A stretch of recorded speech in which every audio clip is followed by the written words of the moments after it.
there was nothing I could do. I slipped back and he charged the cop with the knife again. An officer opens fire in southeast Portland, killing a man, and tonight witnesses describe the scene. They say that man had a weapon.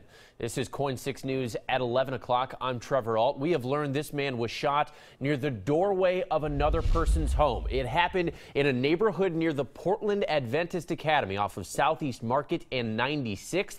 KOIN 6's Jennifer Dowling just finished talking with the person who lives there. Jennifer, what did he have to say?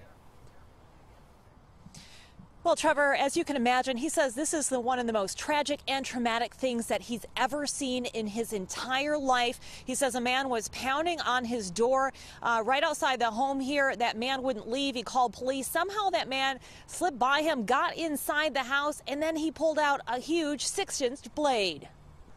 I keep running it back in my head. Is there something more I could do? You know, what more could I have done to help him? Desmond PESCAIA showed us what happened inside his small studio apartment off Southeast Market Street. He says a stranger started banging on his door at 2 o'clock. When he answered, he says the man told him someone named Ernest told him to come by and ask for help. When you get enough rest, I got some money for you, catch a TREVOR, but you can't hang out here. So I come out a few minutes later. He's lying on my stoop behind my chairs. I call the cops. When police arrived, Desmond says the man started pounding on his door again, trying to get inside. When he opened it, he ran past him. And what came next was a horrifying experience right in Desmond's own home. It is. It's probably the most traumatic thing I've ever witnessed in my life.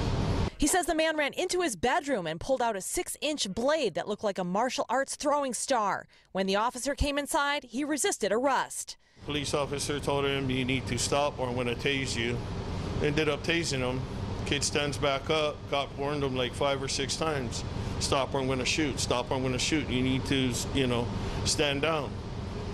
He never listened, and 3 gunshots went off. Desmond showed us the bullet hole in his living room from one of the 3 shots he heard go off. He says the officer did all he could to stop this tragedy. And as soon as he pulled it out, that's when the officer tased him. He dropped the knife. I stood back, and then I saw him getting back up, so I tried to hold him down to prevent him from getting shot, and there was nothing I could do. I slipped back, and he charged the cop with the knife again and ended up losing his life. He's under the age of 30. Desmond says he's had his own struggles in life with addiction and other challenges. After experiencing this, he says it reminds him of how he'd like to help others, so this type of thing doesn't happen to them. I wish I knew the name of the family, because they need a lot of prayers right now, because someone lost a son, a grandson, an uncle, a brother, a friend, and it's sad, and that is the world that addiction takes you down to. So if anybody's out there listening, man, if somebody asks for help, do your best to try to get them the help they need, because there's a ton of resources out there here for that.